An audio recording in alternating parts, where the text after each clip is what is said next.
Listen guys, I don't know if you're ready for this one because I definitely wasn't. I also know that this month has been kind of a roller coaster with so many different releases. You know, you're winning some and you're losing some and it's up and down. But I need you to go back out there and grab some of that excitement that you lost with those other releases and come back because we gotta take a look at these. So of course we gotta break them open, we gotta break them down. Today we're taking a look at the Yeezy 350 MX Rock.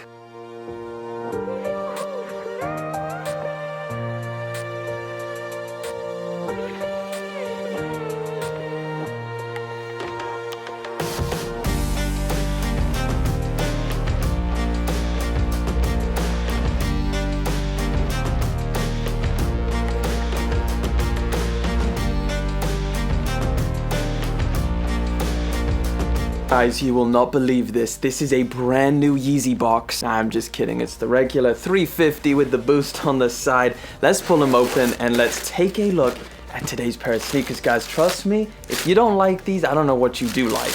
This is the Yeezy 350 V2 MX Rock.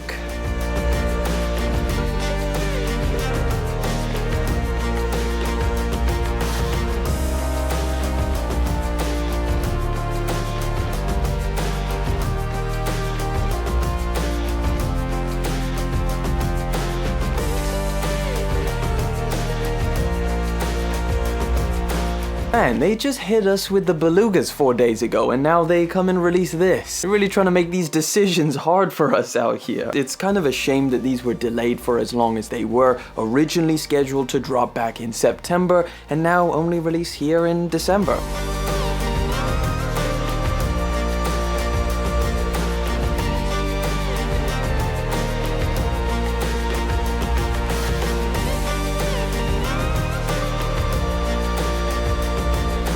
They just kept getting pushed back for one reason or another, but either way, let me give you some of the release specifics on this pair of sneakers. They dropped today, actually, on December the 22nd, and they retail, which is something you're going to want to remember, guys, for later on in the video. They retail at the regular £180 here in the UK or $220 out in the US. So hopefully, if you tried to go out and get these today, you managed to get a pair. And also, another thing I guess I should mention is the 350 blue tints. They actually dropped today as well, but that was an Asia exclusive. Either way, I feel like this is the more interesting colorway, at least in my opinion. Okay, so black 350s, probably one of the most popular Yeezy 350 colorway to ever bless this model. But this is a really interesting one because it's not actually black.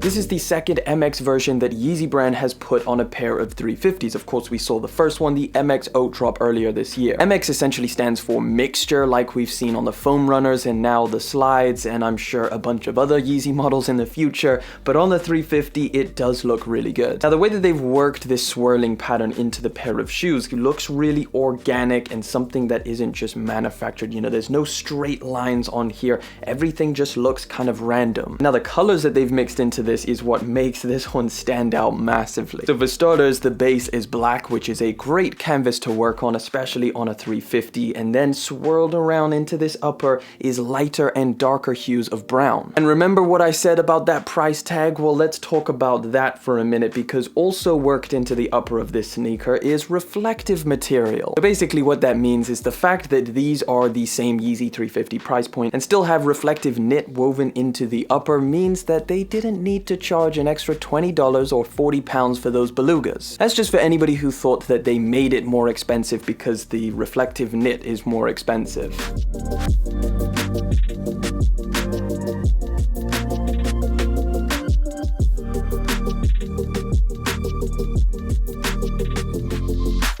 Either way, I am super happy they did add that reflective knit because it breaks up the colors on here and looks super cool. Like, it's not often that you see on a pair of Yeezys the reflective knit actually be used as a solid color. Like, usually it's kind of hidden into the knit and you only really see it when you put that flash on. Well, this you can see in broad daylight. And then obviously when you hit it with that flash, you can see it even more. It lights up and it does look pretty cool. We've also got the pull tab back, something I'm super fond of. It just kind of reminds me for one reason or another of the good good old Yeezy days. The pull tab is all over black and it kind of bleeds into this semi-translucent stripe, which is also black. Something I think works with this sneaker massively. Again, the majority of the accents on this sneaker are all black, except for the laces. I mean, they are pretty much black, but you can definitely see they're a little bit lighter, coming in a kind of charcoal color. And again, regular laces, because I'm sure a lot of people made their point saying that they didn't like the infinities, so I assume that's why they brought back the normal laces. It's kind of different on different models. Some have it and some don't.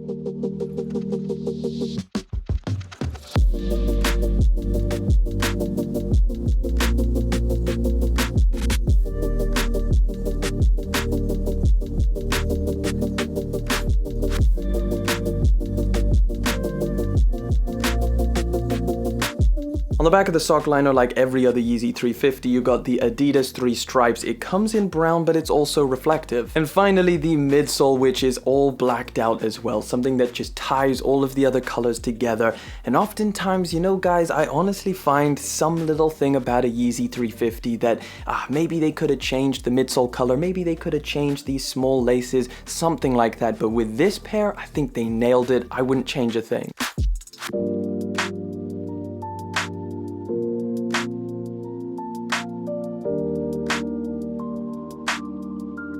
Another very small detail to note about these is the center stitching is now changed from the kind of cross stitching. They do this from time to time with Yeezys. This is now the kind of reversed, so it's kind of just blending in as one straight line on the upper. Now, hopefully you guys sized up if you went for these today, because they do fit small. Like any other Yeezy 350, the general recommendation is to go a half size up. Again, it's the same story by now. If you're someone who has bought a lot of 350s, you're probably used to it. A half size up is a must when it comes to 350s. Honestly, guys, if the belugas didn't drop, I feel like this would be my favorite Yeezy 350 this entire year. They just look so good on foot, and honestly, this colorway is so easy to rock with a bunch of different outfits. Like, you could either work your outfit into these browns or just keep it blacked out and match whatever you would normally match with a triple black pair of sneakers. Very, very versatile pair of sneakers, and you guys already know the comfort. Having full length boost is a extremely comfortable pair of shoes, so definitely a really solid option, and you're probably going to be happy with these if you did manage to grab them. But either way, guys, that is pretty much everything you need to know about the Yeezy 350 V2 MX Rock. Let me know if you managed to grab these today, and let me know what you think about this sneaker in general.